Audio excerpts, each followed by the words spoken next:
Moraï Verabotai, Mishpaha Yekara. Le sujet d'aujourd'hui concernera le Mashiach, la venue du Mashiach. J'interviens plus tard que d'habitude, étant donné qu'une bonne nouvelle est annoncée dans notre famille. Je suis le grand-père d'une nouvelle petite fille qui vient de naître, ce qui explique mon retard. Yeratzon pour toutes les femmes qui attendent un bébé et que tout se passe bien, comme chez nous, Be'ezrat Hashem. Le sujet donc de cette fois-ci, c'est concernant le Mashiach. Il est difficile de l'aborder étant donné que je crois qu'il a du retard pour arriver, n'est-ce pas? Étant donné qu'il était annoncé dans les 13 Ikarim que Rambam a décidé, qu'il va pour ainsi dire le Mashiach clôturer dans le bien l'histoire du peuple d'Israël au sein des nations. C'est ce qu'exprime le roi David dans le Mizmor très célèbre qui dit Beshuv Adonai et Shivat Zion hayinu kel holmim. Lorsque les enfants d'Israël retourneront dans leur terre natale, Zion, nous étions tous comme des rêveurs. Alors parfois un rêve il dure combien de temps?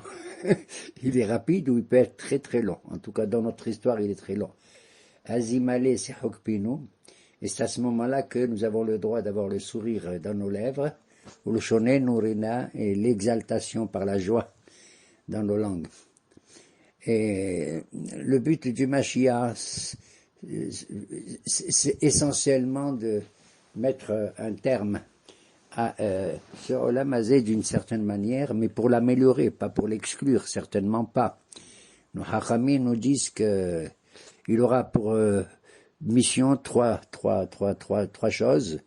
L'Ibnot Bet Hamikdash, construire le sanctuaire, le temple.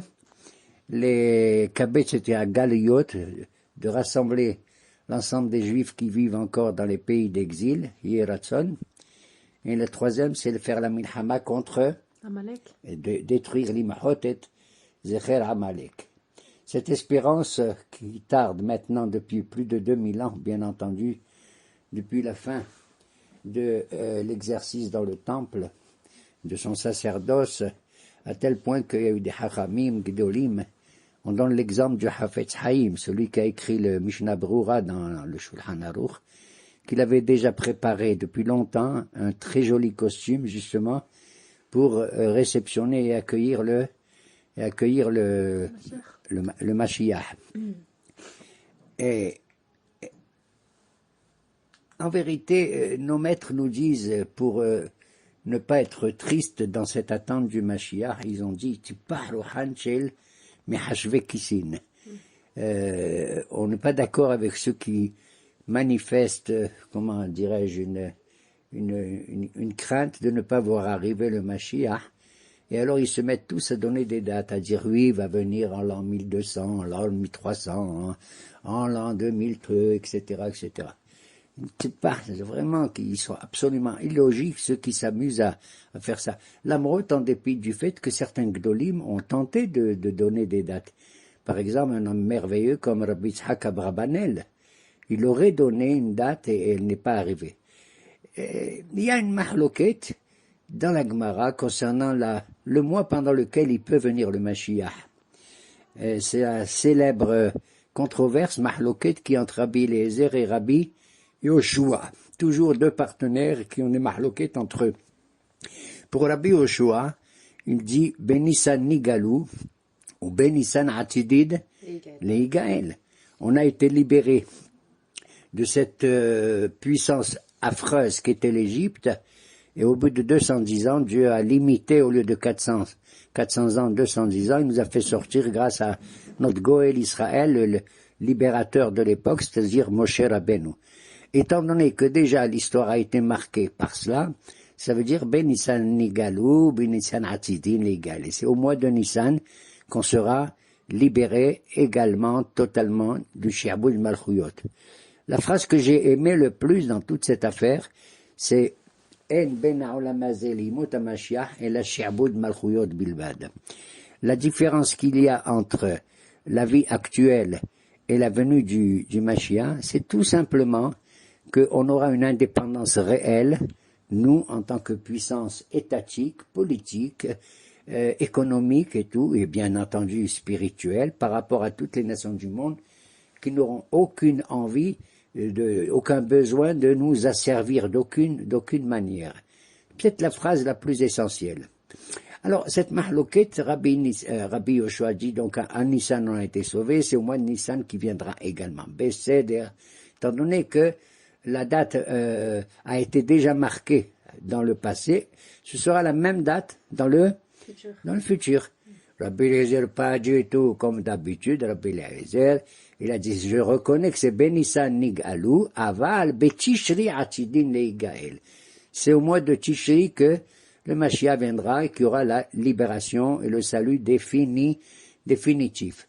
Chacun a ses raisons, probablement. Est-ce que parce que c'est au mois de Tishri qu'Abraham et Yaakov seraient nés, alors que c'est pendant le mois de Nissan que Yitzhak Avinu est né? D'où je sais qu'Yitzhak Avinu il est né à Nissan, étant donné que quand ils sont venus, les trois malachim annoncent à Abraham que Sarah elle va avoir un enfant, c'était quand? C'était à Pessah, puisqu'elle leur a préparé des matzot, d'accord? Et ils l'ont dit, Ka'et Haya ou Sarah Ben, à la même date que maintenant, Sarah, elle aura un fils. Donc, on apprend que des trois avot, eh bien, c'est Isaac qui serait né au mois de Nissan. Mais quand le Mashiach reviendra, à part le fait qu'on sera un État, que personne ne voudra nous faire la guerre et tout ça, c'est pas aussi la fin des maladies, la fin de la pauvreté, des choses comme ça dans le monde? Alors, ce qui va annoncer, pour répondre à ta question, à laquelle je n'ai pas une réponse définitive, si tu as raison, c'est que il y aurait éventuellement des événements difficiles avant la venue du Mashiach. Par exemple, nos Chachamim dit, avant la venue du Mashiach, il y aura une pénurie d'argent. Tichle akis apruta minakis. Et qu'il y aura une climatisation beaucoup plus grave, que nous ressentons d'ailleurs actuellement, avec le climat qui devient de plus en plus chaud, et qui est, comme on dit, mezouham. Et nos hachamim disent, et ils se fondent sur un pasouk du prophète, qui dit, Ine yom ba boer katanour. Il viendra ce jour qui brûle, il sera aussi chaud qu'un four, incroyable mais vrai. Et le soleil sera puissant, d'une puissance incroyable, insupportable, mais, il va, pour ainsi dire, provoquer du mal à qui? Au Reshaim, mais Shemesh Sedaka ou Marpe Bichnafea. Pour les tzadikim, que nous sommes tous des tzadikim. Qu'est-ce que c'est qu'un tzadik? C'est pas un type à 100%. Un tzadik, selon la définition du Harambam, c'est quoi? Il est 51% tzadik. C'est-à-dire, si tu pèses dans une balance, Moznaim ou Motishri, d'ailleurs c'est la balance, tu pèses d'un côté les échouillots de l'individu et de l'autre côté les ovot, si la balance du côté des srut, elle baisse un petit peu, 51%, eh bien on s'appelle ça, c'est la définition du tzadik selon le Rambam. C'est la définition du tzadik. Et donc, Shemesh Sedaka, ou Marpe Bichnafea. On n'aura pas à avoir peur, étant donné que ce Shemesh, la lune elle-même ne sera pas la lune d'aujourd'hui, pour ainsi dire, elle va grossir, elle va retrouver, pour ainsi dire, son état antérieur le jour de la création. On connaît l'histoire qu'il y a eu entre que la lune, elle a dit. Oui, elle a dit que c'est ça, le soleil et la lune, ils avaient la même dimension, la même clarté. Il lui a dit, le bon Dieu, tu as raison, alors, mais c'est toi, tu vas te diminuer. Et c'est incroyable parce que, dans l'état futur, la lune va retrouver sa splendeur, mais le soleil, lui, il va grossir encore plus, pour ainsi dire. Il n'y a aucune raison qu'il ne grandit pas, lui non plus.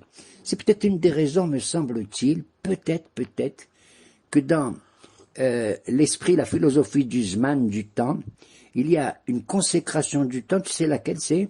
C'est le Kiddush HaChodesh. Le Kiddush du soleil, on le fait une fois tous les 26 ans, Mashou Kazé.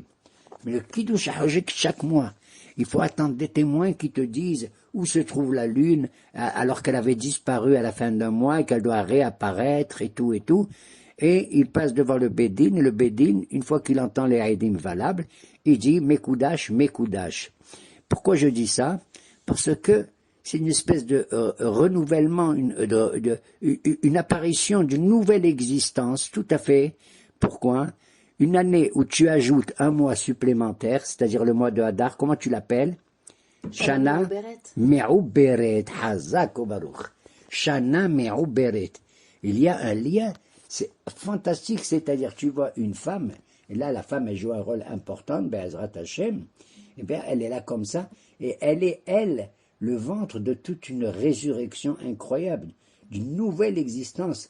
Ça ressemble presque à Kivyachol, à la création que Dieu a fait de Adam et de Hava qui sont pas nés, d'où ils viennent du ventre du cosmos, pour ainsi dire, que Dieu a créé. Et donc, l'histoire de Shana Me'uberet et du mois, comment on appelle un mois en hébreu? Chodesh. Et Chodesh, c'est quoi? C'est Hadash. Ouais. Et c'est quand il y a quelque chose de nouveau qui apparaît dans cette existence, apparemment monotone, où aujourd'hui ça ressemble qu'à hier, et demain il ressemble à aujourd'hui. Non, il faut sortir de ce fatalisme, pour ainsi dire, et trouver une novation, une nouveauté.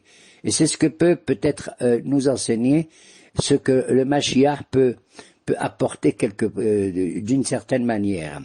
Ce Mashiach, est-ce qu'il a existé ou pas? Est-ce qu'il est né ou pas? Personne ne le sait. Il y a un midrash qui raconte que le Mashiach, il serait né quand? Il va naître quand? À Tchabeb, le 9e jour du mois de Av. C'est-à-dire au moment de la destruction du temple lui-même. Il a été détruit le 9 Av. On te dit, Am Israël, n'ayez pas peur. Même dans les moments les plus bas de votre existence, il va y avoir cette révélation comme la lune Mamash qui réapparaît, et donc une espérance nouvelle de votre histoire, Quelle est la valeur numérique du Mashiach? Mem, Shin, Yud, Het. Mem 40, Shin 300, Yud 10 et Het 8. Ça fait 358. Et moi j'aime bien ça entre guillemets, ça n'est qu'une allusion. Quand je dis j'aime, uniquement en tant qu'allusion, remez. C'est exactement la même valeur numérique. Tu sais de quel animal?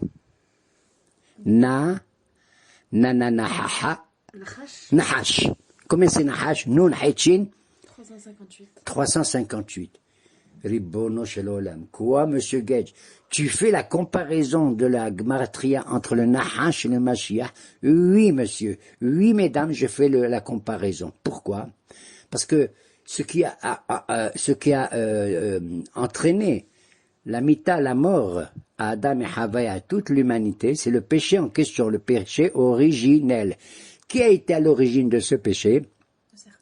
Le serpent. Le serpent, le Nahash. Et quand Hachem il les a punis, il a dit à l'homme, tac, barra, dehors du Gan Eden. Et à la femme, la pauvre, c'est pas écrit, mais elle était obligée de suivre son mari. Et donc ils sont sortis du Gan Eden. Qui c'est qui n'est pas sorti? Nahash. Pourquoi il est encore là-bas? Il est là-bas encore. Et pourquoi il est là-bas? Parce que, pour ainsi dire, le Nahash, qui est l'esprit du mal par excellence dans sa nature, doit lui-même, pour ainsi dire, faire une rédemption, faire un tikkun de lui-même. Puisque c'est lui l'origine du péché, c'est lui qui doit. Oui ou non? Voilà pourquoi la valeur du Nahash, elle a la même valeur que le Mashiach. Et pourquoi je dis ça, moi? Je dis ça parce que si tu veux régler un problème, tu dois le régler à sa source. Il n'y a pas que Adam, il n'y a pas que Hava, il n'y a pas que moi, il n'y a pas que toi, ni tous les hommes. On doit bien entendu suivre les règles de la Torah et tout, mais on n'atteint pas la source même du mal. La source du mal, c'est le Nahash. Et le Nahash, lui, dans tous les temps qui existent, il est Menahesh. Qu'est-ce que ça veut dire? Ah, Menahesh et Taket, il devine la fin du... Il est Menahesh, mais les Nahesh, ça veut dire tu cherches à savoir le temps de la fin de la venue du Mashiach, mais tu ne sais pas exactement comment on traduit les Nahesh. Espérer que... Hein? Deviner. Il n'y a pas écrit à telle ou telle date. Et donc, c'est incroyable, mais vrai, un Nahash Harum, cet animal, entre guillemets animal, qui était très malin et tout, qui a essayé de détourner la voie normale de Adam et de Hava, c'est lui qui doit faire son tikkun. Il est la source de tout ça. Et comment il doit faire le tikkun? On ne sait pas. On tourne en rond. Quand je dis en tournant rond, à quoi tu penses? Eh bien, le nahash, c'est le seul animal qui était sur ses jambes et qui est tombé, qui est maintenant sur son ventre. Et quand tu le vois qu'il est comme ça, incertain dans l'existence, il est rond. Sa queue, elle est pratiquement à l'intérieur de sa bouche, oui ou non? C'est ça le nahash, d'accord? Eh bien, c'est ça que ça veut dire. Ça veut dire qu'on est dans un temps incertain. On tourne en rond. Et quand le nahash il va faire son tikkun, pourquoi il peut faire son tikkun, dis-moi? Parce qu'en vérité, Adam, Hava et le nahash, c'est pas trois individus différents. C'est le même individu à l'origine de la création, pas plus tard. Comment je sais? Quand Kadosh Baruch Hu, il a créé l'être humain, le Adam, il a coupé en deux, d'après certains nachon. Oui, mais pas en trois. Oui, mais le 3, il est dans le trou qu'il a laissé quand il a coupé Adam et Chava en diagonale, hein, et que d'un côté, le plus d'ossements des Hatzamot, et de l'autre côté, plus de chair, c'est la femme. Il y a eu un trou entre Adam et Chava, une espèce d'espace incertain, c'est là-bas que se trouvait le Nahash. Je décris autrement, Adam, c'est dans l'homme l'esprit intellectuel d'une certaine manière ou spirituel. Hava, c'est l'esprit de la sensation et du sentiment, c'est noble aussi. Si tu veux, c'est d'un côté le cerveau et de l'autre côté le cœur. Et le Nahash, c'est Adam naturel, c'est la vie la plus proche du Teva, de la nature, de la rigidité des choses. Car le mot Elohim, c'est comme Ha-Teva, la nature. Donc Adam, Hava et le Nahash, c'est trois dimensions différentes, de haut en bas, entre le côté, le cerveau, le cœur et le foie, pour ainsi dire, où il y a le sang. D'accord? Et donc, Adam et Hava vont faire leur tikkun ici dans ce monde, grâce aux mitzvot qu'Akadosh Baruch Hu va donner aux hommes comme aux femmes. Et le Nahash, lui, là où il est, il faut qu'il fasse son tikkun. On ne peut pas avoir une libération, on ne peut pas avoir un salut si même un seul des éléments de ce monde n'a pas fait son tikkun. Et celui dont on attend le plus le tikkun, c'est qui? C'est le Nahash, Nachon. Mais c'est celui qu'on attend le plus, mais ça ne dépend pas de nous. Alors oui, mais c'est nous anciennement. T'as compris? Oui. D'ailleurs, quand tu fais le Birkat c'est le Birkat Hamazon, oui, dans les Arahaman qu'on ajoute. Le Birkat Hamazon, c'est trois brachot. C'est en vérité la bracha Azan et Takol, qu'a fait Moshe Rabbeinu, institué. Ensuite, à la Arz, à la maison, c'est Yoshua Binoun, qui rentrait dans la terre, d'accord? Ensuite, David et Shlomo Bonei Yerushalayim, ok? C'est tout le Birkat Hamazon. Les Hachamim, ils ont ajouté après des mitzvot qui sont pas midoraita. C'est quoi, c'est tout? Arahamanu, Ishlahlanu, était Eliyahu Hanavi. Rahamanu, etc. Rahamanu, Haynu, Hayachim, Zakenu, Zakrim, Korben, Korber, Limot, Mashiach, ou le Binyan Bet, Amikdash, ou le Hayi Ha'olam, Abba. Tu vois que c'est pas midoraita, mais il faut chercher vraiment comment faire cette Géoula, et qu'on ajoute, qu'on annonce d'ailleurs dans ça. Je dois dire essentiellement que même les animaux, même la terre et tout, va ressusciter pour ainsi dire. Alors qu'à l'origine du pesté, il y a écrit même Arura Adama Ba'aburcha, Nachon, et qu'au lieu de donner tous ces merveilleux arbres et fruits, etc., elle va donner Kotsim Vedardar, des épines et tout. Même la terre, elle va faire sa résurrection, pour ainsi dire, et on le voit à travers des mitzvot que nous faisons actuellement, qui s'appellent la Shemitah. La Shemitah. Yofi! La Shemitah, une fois tous les 7 ans. Et le Yovel, 7 fois 7 ans, etc., etc. Alors, quand je regarde maintenant notre histoire dans le passé, je ne dis pas qu'elle est triste, c'est pas pour vous faire de la peine, pas du tout. Mais même il y a eu des Guédolim, qui ont cru que le Mashiach était là à côté d'eux. Lequel d'entre eux? Le plus grand des Tanaïm, le plus grand des maîtres de notre... Rabbi Akiva. Il a fait Rabbi Akiva qui a accompagné un bonhomme qui s'appelle Bar Korba pour lutter contre les Grecs, Nachon. Eh bien, ce Bar Korba aurait dit à son entourage, et il aurait été accepté par certains haramim, que le fameux Bar Korba serait le Mashiach. Et malheureusement, il s'est trompé. On dit Dima Rambam, dans le Yad HaZaka, il a pensé que, il a imaginé que Bar Korba serait. Mais quand il a vu que Bar Korba, il est mort dans les combats, donc ça pouvait pas être le Mashiach. Il y a eu dans l'histoire comme ça deux personnages, il y en a eu plusieurs, mais en tout cas deux, qui se sont pris pour le Messie. Tu sais qui c'est? Shabbatai, Tzvi. il a fait, et un autre moins connu, Jacob Frank. Shabbatai Tzvi avait annoncé à tout le monde, dans tout, qu'il aurait été le Mashiach.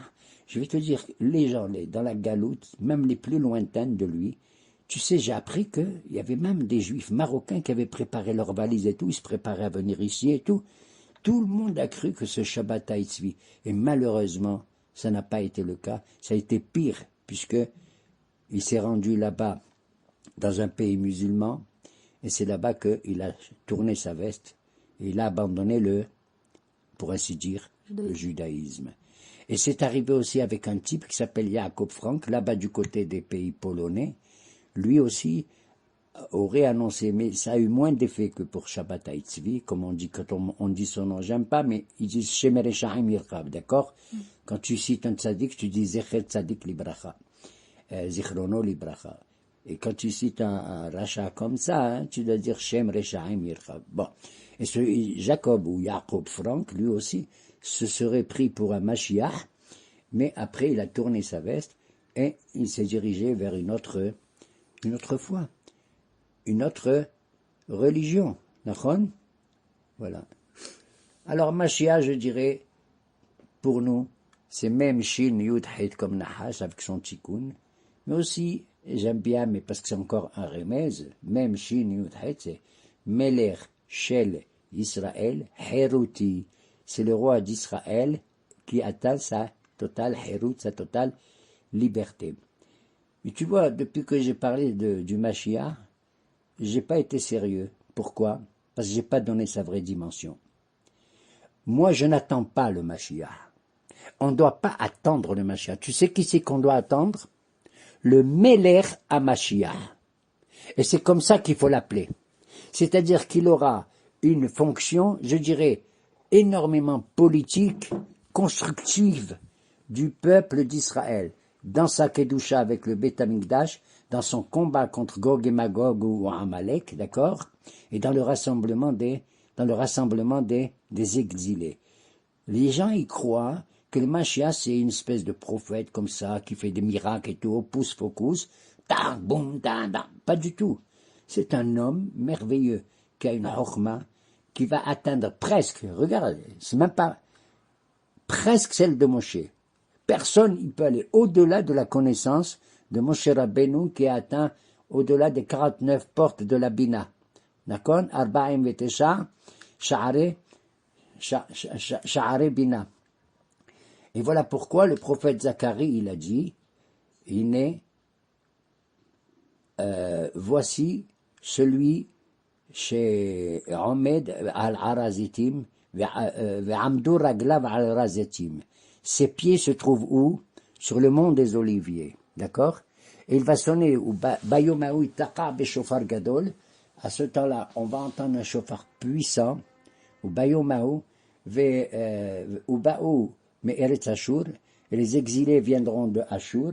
Et même les Goïm viendront de Babel et tout. Ve'anidahim Me'eretz Misraïm. Et tous ceux qui sont rejetés. Des Égyptiens, des Goïm. Ils vont quitter l'Égypte en grand nombre pour venir où? Vishtahavu be'arakodesh. Incroyable, mais vrai. Ils vont venir, les goyim, pas seulement nous, se prosterner devant l'Arakodesh. Ça veut dire que la mission nationaliste de nous, elle doit commencer par être nationaliste, mais après, elle devient hors de la goyim. Elle sera une lumière pour toutes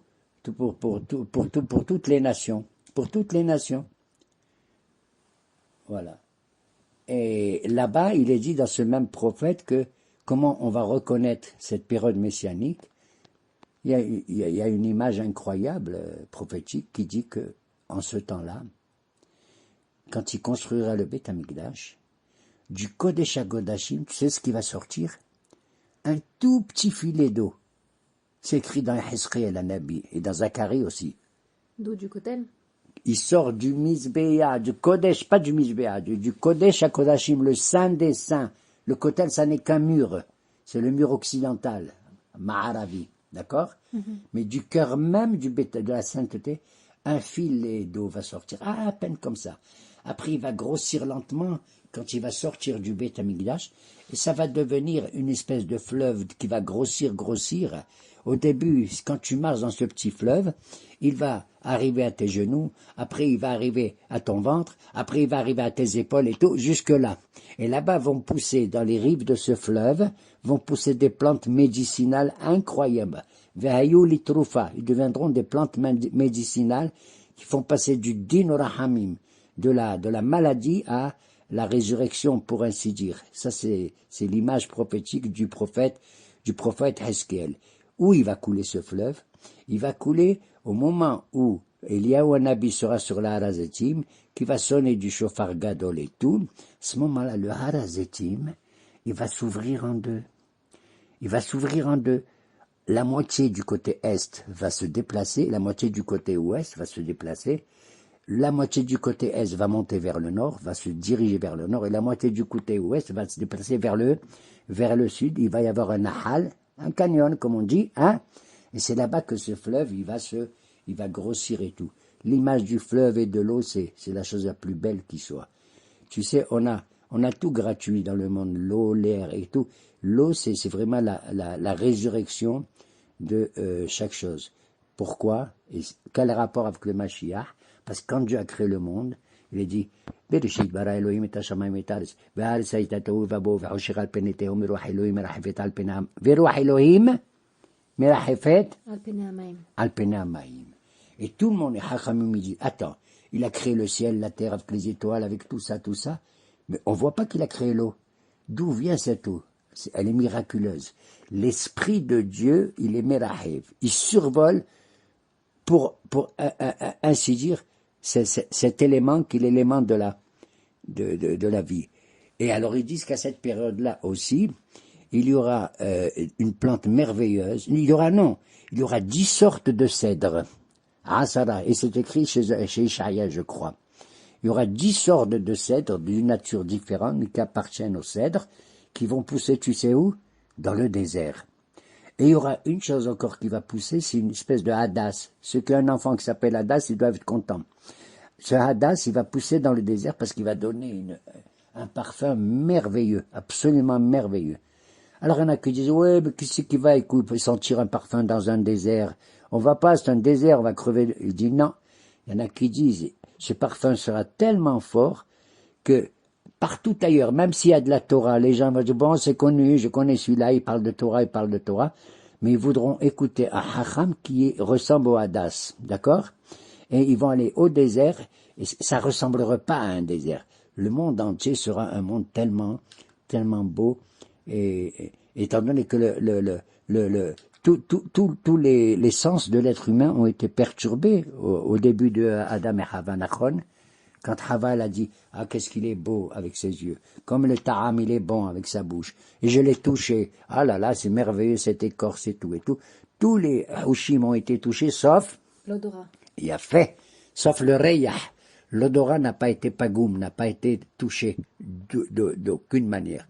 Voilà pourquoi « Ruach Elohim merachefet » Ruach Elohim merachefet al Pene Amaim. Voilà pourquoi le Motsai Shabbat, on fait des brachot, et on fait des brachot sur le Ruach aussi, sur le Boré Miné.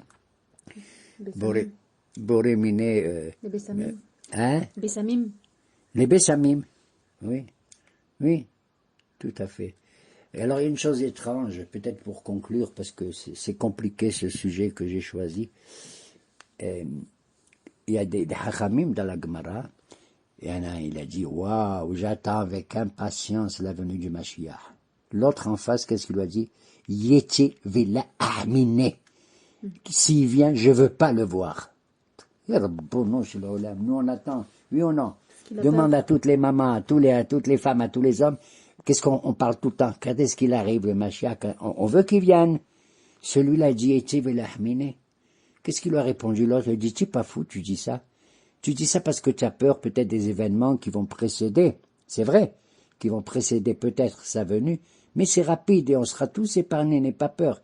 Il lui a dit, tu sais moi ce que je dis, Yété, je veux que le Mashiach il vienne, même sur son âne, s'il arrive sur un âne blanc, et je me reposerai sous l'ombre, tu sais de quoi? De la crotte de son âne. Relben. Tu entends comme expression? Je veux me reposer et trouver le calme sous la crotte, même si elle est énorme, de l'âne du Mashiach.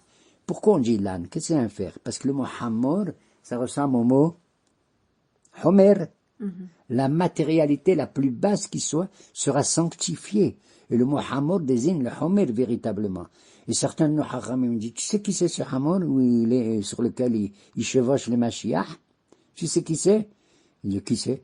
Il a dit, c'est le hamor que Abraham Abinu, il avait vayahabosh et hamoro, lorsque Dieu, il lui a demandé de faire la aqidah de son fils Yitzhak. Tu te rends compte?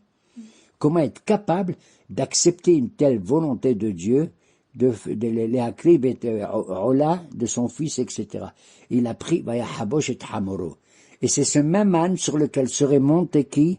Moshe Rabbeinu, lorsqu'il était à Midian, tu sais, chez Yitro. Et qu'il a fait la connaissance d'Hachem au Sinaï, et que Dieu lui a dit, va, tu vas libérer Israël. Il est allé retourner à Midian chez Yitro, et il a pris un âne, il a écrit là-bas aussi. Il a pris un âne, il est monté dessus. Bon, ça veut pas dire que c'est le même âne d'Abraham et le même âne que... Ça veut dire que c'est l'esprit. L'esprit, c'est celui de l'âne, c'est celui du Homer. Mais nous, on va espérer qu'en vérité, Akadosh Baruch Hu fasse soit qu'il vienne sur un âne, et j'accepte, soit qu'ils viennent béanané, cavote sur les nuages, peu importe. Mais l'essentiel, c'est qu'ils viennent. Voilà. Alors, pourquoi je raconte tout ça? Le rapport avec le Nahash, parce que dans la paracha de cette semaine, on va faire le rapport. C'est la paracha de Toldot. C'est la naissance, dans le même sein maternel, de deux hommes qui sont différents, opposés. Les deux enfants de qui? De Rivka. Un c'est Yaakov et l'autre c'est Esav. Elle savait pas. Elle a cru qu'elle avait un bébé. Quand elle passait devant des endroits sacrés, le bébé il voulait sortir. Elle a dit waouh, il adore la Torah, il adore ça. Quand elle passait devant l'arbre d'Azara, il voulait sortir. Alors elle avait mal au ventre. Elle dit comment un bébé qui est comme ça opposé, qui est dans la Kedusha et de la Touma en même temps, va telech lidrosh et Hashem. Elle est allée consulter un haram. Certains disent que c'était Shem, le fils de Noah, et à Ever. Vayomer Hashem là. Et Dieu lui a dit à elle et pas à Yitzhak, de ne pas raconter à Yitzhak. Shne goyim bebitnir. Tu as deux nations dans ton ventre. Ils sont les uns différents, l'un différent de l'autre.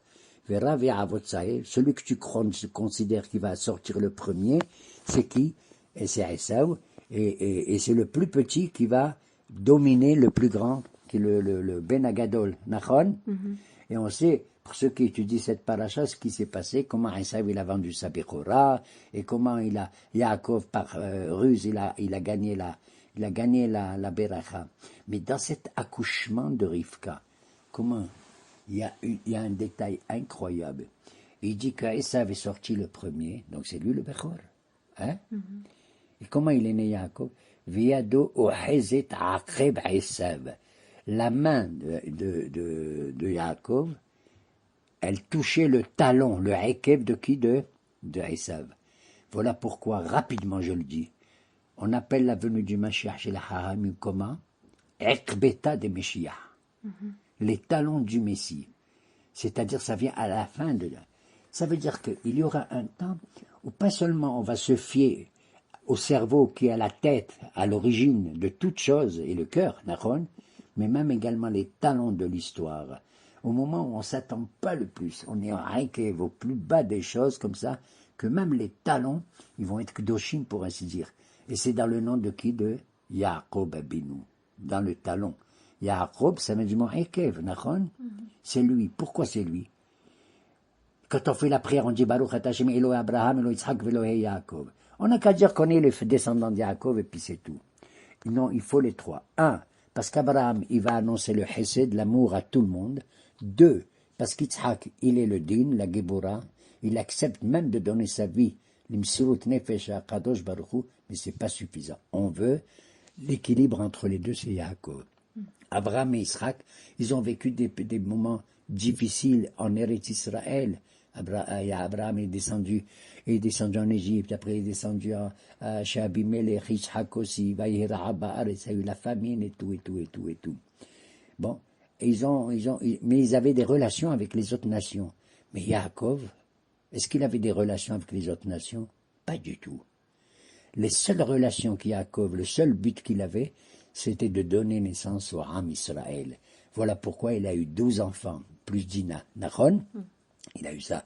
Et tout son travail, ça a été toutes les épreuves qu'il a reçues. C'est pas avec la terre ou avec le ciel ou avec la religion, avec ça, c'est avec ses enfants. Aussi bien avec Réhouven qu'avec Shimon, qu'avec Lévi, et surtout avec Yosef. Nachon. Et voilà. Étant donné que Yaakov, lui, il est le père de la nation d'Israël, voilà pourquoi on appelle cette période Aikbeta de Mishiha, le talon du Messie, étant donné que Yaakov, il a touché le talon. Comment? Le talon des saves. Oui, exactement. Et je termine en rappelant quel rapport avec le talon Yaakov et tout, et Aikbeta de Mishiha. Quand le Nahash, il a fait ce qu'il a fait là-bas au Gan Eden, quelle est la punition qu'il a reçue? Adam, comme punition qu'il a reçue, c'est Bezerat Apechatochal Lehem. Pour bouffer, il faut que tu travailles à la sueur de ton front. Hava, la pauvre, au lieu d'accoucher normalement, elle a quelques bariotes, Be'etzeftil des banim. Tu accoucheras parfois dans la douleur. Voilà pourquoi même ma fille, elle a couché avec la césarienne. D'accord? Comme beaucoup de femmes. Et quelle a été la malédiction de Nahash? Lui il foulera le sol. Exactement. Donc il a perdu quoi, son Haïkev, pour ainsi dire.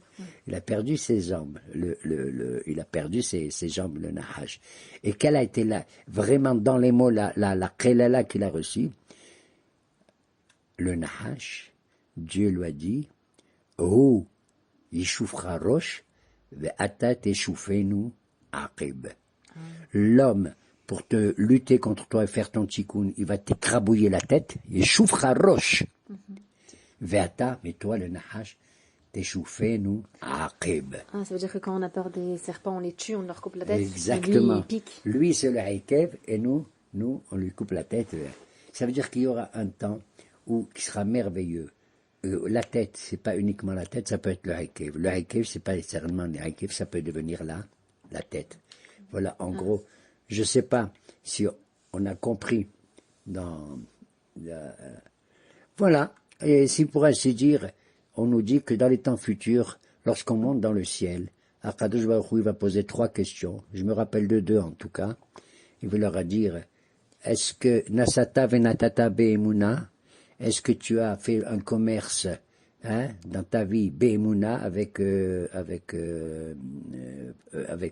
honnêteté, Tzipita l'ishua, est-ce que tu as attendu avec espérance la délivrance, tu vois? Donc il ne faut pas se désespérer et savoir, peu importe quand tu vas. Voilà. Et alors, moi, j'ai pas de mal à le dire, puisque nos Chachamim m'ont dit, il viendra le Mashiach. Que ce soit Bedor Shekulo Hayav, une génération qui est entièrement Hayav, d'accord? Ou Bedor Shekulo Zakai, une génération qui est entièrement Zaka. Voilà. Même certains disent que le roi Hizkiya aurait pu être le Mashiach et Sanheriv le Satan, le Nahash. D'accord? Eh bien, ça n'a pas marché, mais il aurait pu l'être. Il raconte que de nos jours, quels que soient nos dirigeants et tout, de droite ou de gauche, etc., que là puisse faire avancer la venue du Mashiach, Be'ezrat Hashem, Bimehera, Beyamenu. Amen, Keni Ratzon.